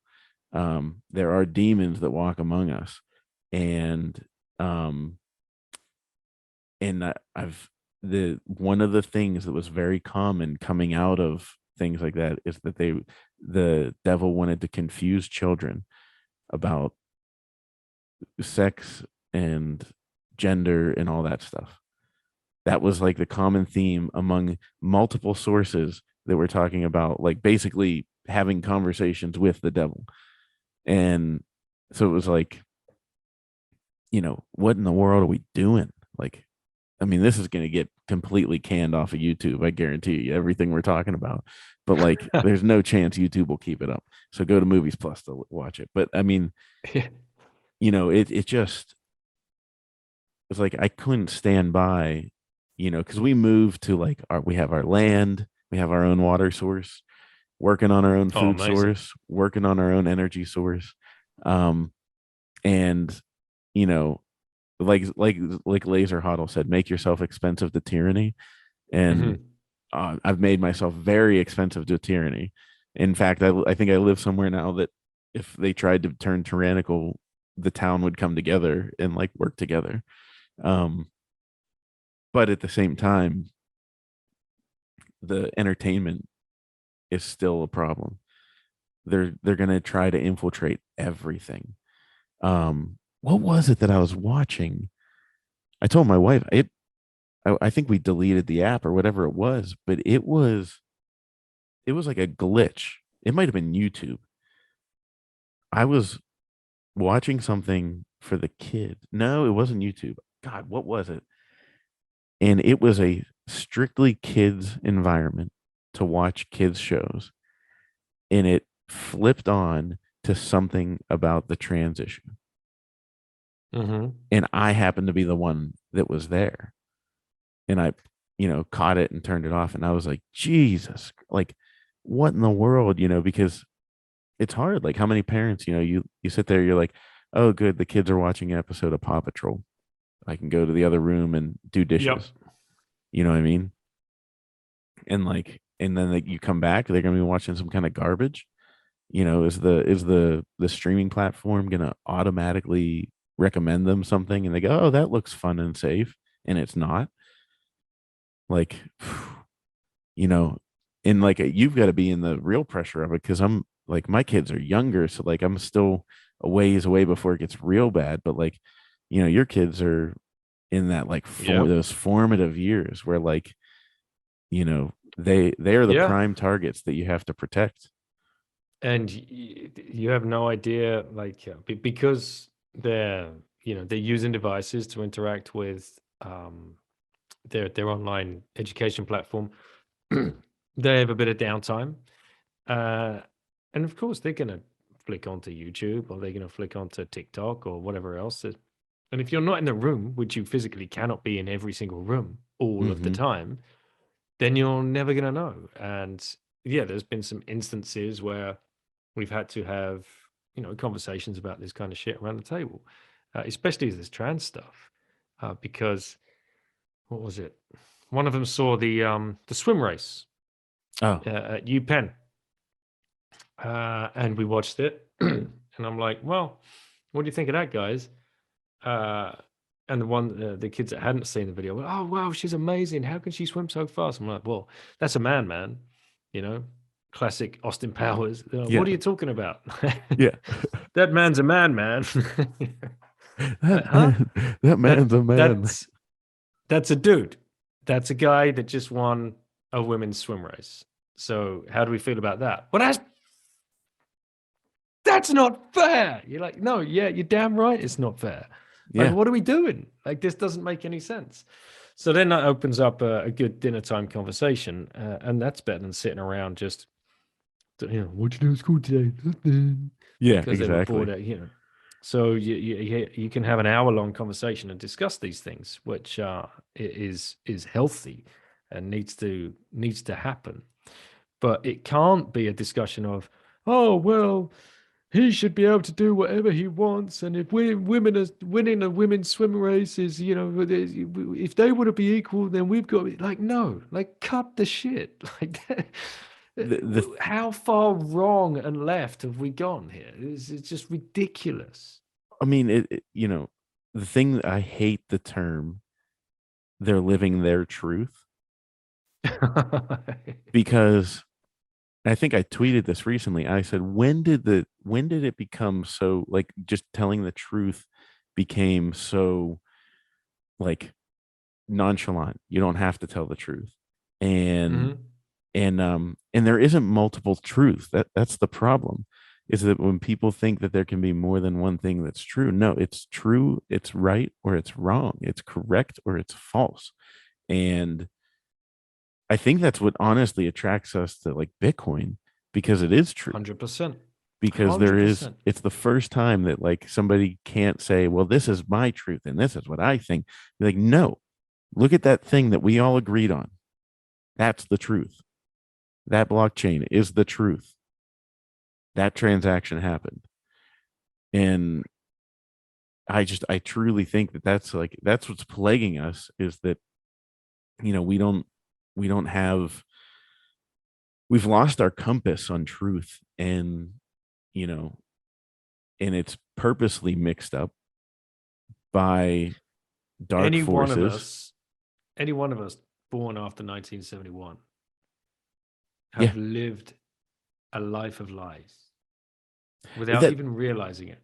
that's the biggest thing when you start peeling back the layers, as you realize how many things are a lie. I mean, it feels like the Matrix. You know what I Mhm. mean? Like, it's the meme we use all the time, but it really feels like the Matrix, where you're like disoriented. You're like, what the hell is going on? And like, honestly, other than like family and stuff like that, it's like Bitcoin's like the one thing that you can grab hold of at the center of the room that's not moving. And you're like, and all that craziness is going on, and you're just like, but like, yeah, I mean, that's, hopefully what we can do with Movies Plus is just bring truth. And, with being a freedom of speech maximalist, Mhm. if somebody comes to me with an Ethereum documentary, I have to play it. I have to let it be available. I can't say no. It's not my right to take their voice away. Same with the trans, same with anything. It's Mhm. not my right to take away somebody's voice. And that would be infringing on their freedoms. So I can't do it. What I have to rely on is that the truth will win out. Yep. And I actually think that there's a reason why there are so many Bitcoin documentaries and so few Ethereum documentaries, because the truth enjoys the light. The truth enjoys being paraded around and letting everyone inspect it. The lies love the darkness. They love the corners. They love the quiet spots in your mind. They love the quiet spots in your house, in your thoughts and in your actions. That's where the lies hide. And they try and whisper to you, and they try to say, come over here. No, no, this thing. Come check this out. This thing that's, it's okay. They don't understand it. That's where you get trapped. And boy, I could go on about that forever, but it's probably getting late your time. God, we've been going for almost 2 hours now. Wow, we have. Yeah, that's flown past. That has. Um, No, but we were talking before we hit record, so it's not going to be too taxing for the listeners. I hope. Um, yeah, is there anything else that you wanted to throw around and spitball and um, well, I mean, yeah, one thing I go with that we didn't get to was do you think we're officially in a bear market? Because this whole time I was no, like, do no, you it's a know bit when you're in a bear big. market or is it afterwards you find out, oh, that was a bear market? There's no such thing as a bear market in Bitcoin. Yeah, that's It's that's what. it's it's a it's a permanent bull market. You're in a perma bull market. It's going up forever, Laura. That's all you need to remember. Matt Odell, he coined it perfectly. Bitcoin is designed to pump forever. So you're in a permanent bull market. Like, just tune out. This is it's all noise. All of this right now is just noise. And it will pass like it always does. So just head down and stack. And if those people out there that think we're in a bear market, get to fucking work. Like, stack as hard as you can right Yep, now. that's when wealth Do is made. not This is lift when riches off. are made. Yeah, absolutely. And I hate to quote someone like Buffett, but he would always say, the best time is when there's blood in the streets. It exposes the guy's character. Um, Sadly, in the last few weeks, there has been blood on the streets because a lot of people have been fucking wrecked with Luna. Yep. And Well, who didn't see that coming from it's a mile away? oh And what are your thoughts on that? I yeah. guess that'd be one last thing to touch on. Did you see that coming from a mile away? Yeah, because all of them are the same. Yep. And this is the lesson everybody needs to learn from this. And, heart goes out to those people that did get wrecked. a guy that I used to work with a long time ago has got in touch with me, and he's been wrecked, and he's going through a pretty dark time. So finding himself very quickly accelerating down the Bitcoin rabbit hole, but not in a good state of mind because of the amount of damage that was done in the world of shitcoins. And like we were saying before, Cory, he's got Cory Clipston has got a knack at. It's not even a knack now. Just call out any shitcoin as a scammer, I suppose, and just have the balls to stand there and go on video. But he does do a little bit of extra research, and he'll tell you exactly why, and he'll call out the exact scam, and he's brilliant at doing it. But any of them are. Just wait for the next one.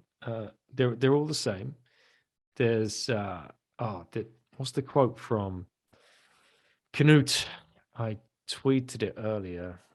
Max Kaiser read it out on stage as well. Hang on a second. Because it's a great quote from his recent book. Here we go. Absolute mathematical scarcity achieved by consensus in a sufficiently decentralized distributed network was a discovery rather than an invention. It cannot be achieved again by a network made up of participants aware of this discovery, since the very thing discovered was resistance to replicability itself. That's all the other shitcoins. Yep. That's all they are. They're mimicking something that was discovered. It wasn't invented. It wasn't Facebook, and now you become, Facebook 2.0 or something. Like you can't just get, or LinkedIn or whatever. No, like this is it's like is something. A new fire. Like you discovered fire, and then somebody's like, "Well, I have another flame." It doesn't burn. I've got another fire. It doesn't burn quite as hot. It doesn't last as long, and it could just go out at any minute. So there's, that really is. The old saying, "You can't reinvent the wheel," is it couldn't be more apt for Bitcoin. Mm-hmm. And it's done, guys. It's done. It's done. It's over. It's just get on the wagon that wheel's driving. Just embrace the fact that wheel is going to work better than any other fucking wheel that's coming with. Oh yeah, but my wheel's hexagonal. Oh yeah, sweet. Enjoy the ride. You're going to get wrecked. It's not going to work. And I have I've always been on board with the toxic maxis, but if anything, this has proven everybody that was like Bitcoin's too toxic and we need to be nicer. No, this is real deal, and this is saving people. I'm telling you not to shitcoin because I love you. Yeah, I've never met you. I have no fucking clue who you are, but don't fucking shitcoin because there's no upside to it at all. Unless you, and people think they're going to be, I'll just get in it for now and I'll just, ride it for 6 months. No, you're part of the problem. Don't do that. There's no get rich quick. There's get wrecked quick. Yep. Or there's, earn your freedom slowly. What do you want? Just TikTok, next block, DCA. What, set up $5 a day.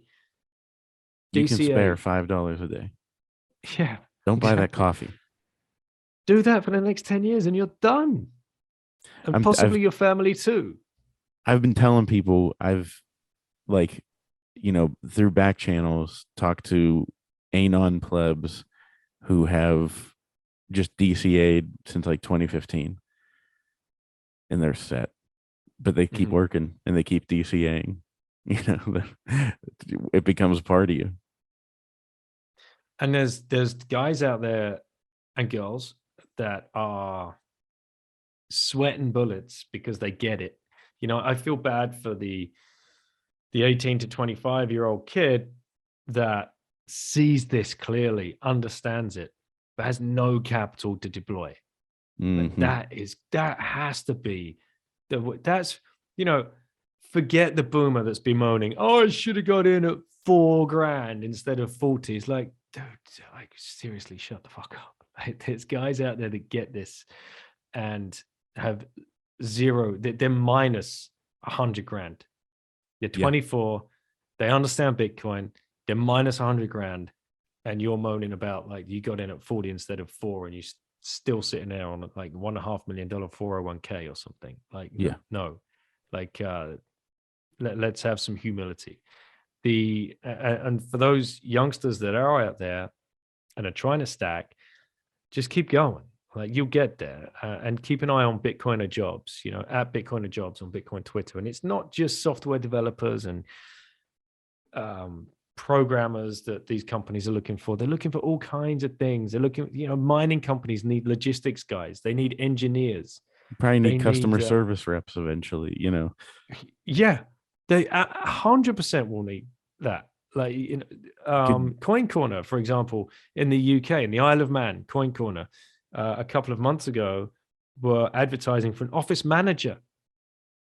I was looking at the wife and like, why don't you apply for the office manager role? What are you doing? Yeah.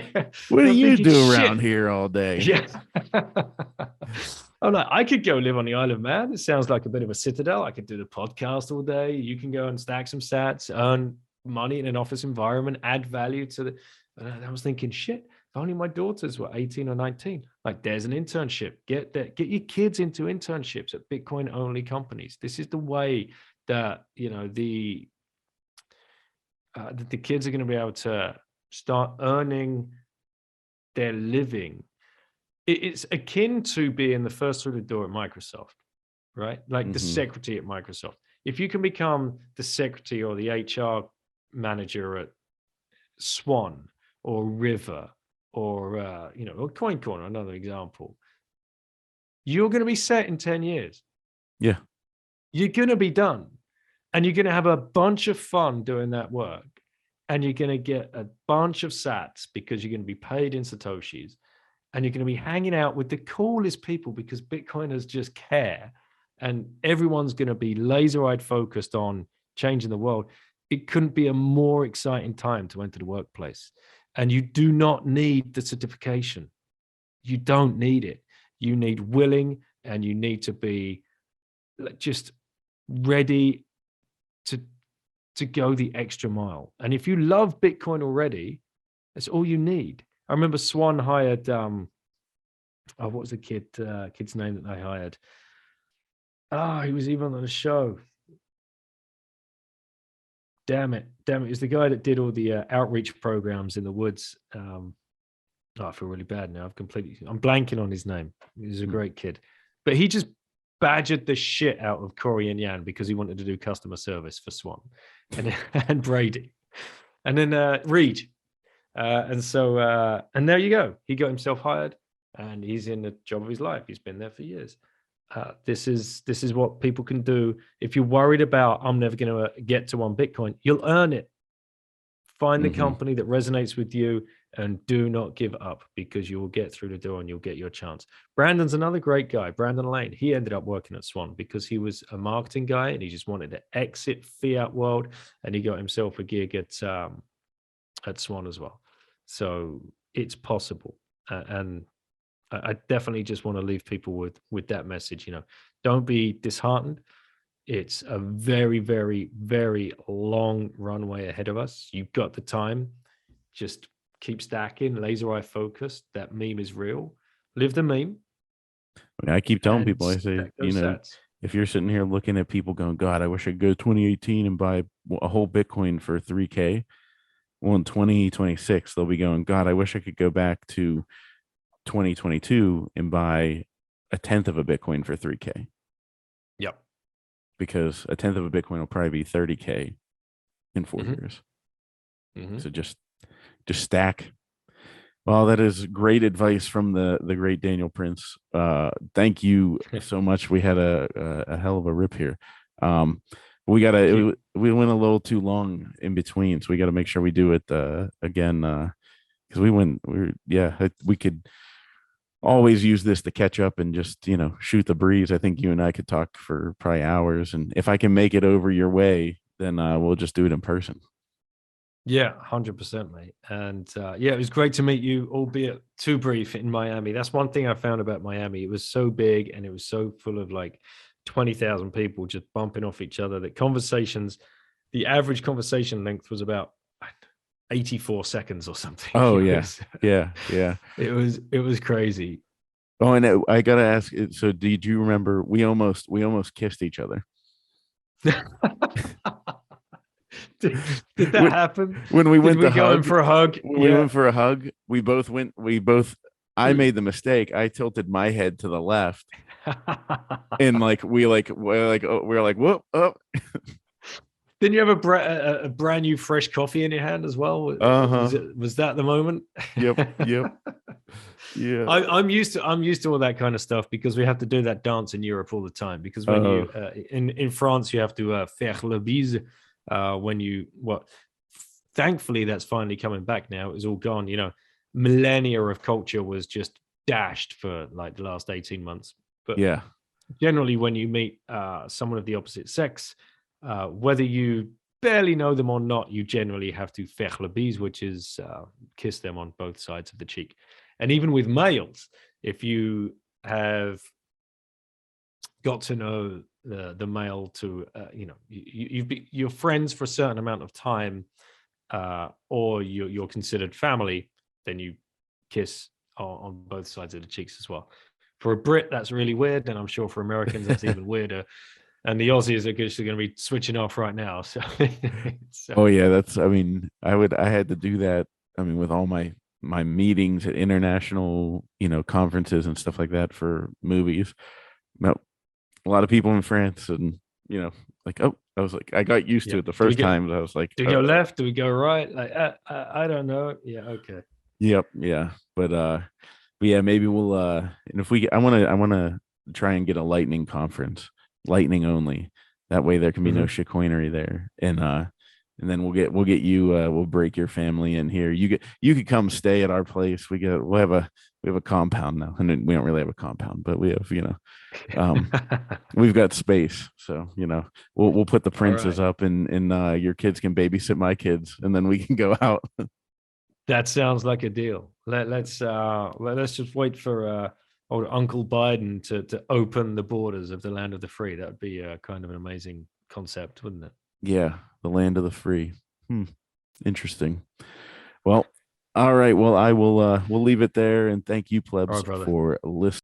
Thanks again to Daniel for coming on, and for Lauren for coming in and giving her dad a hard time at the beginning of the episode. And thanks, as always, to our sponsor, the BitBox O2 hardware wallet from Shift Crypto. I will talk to you guys later.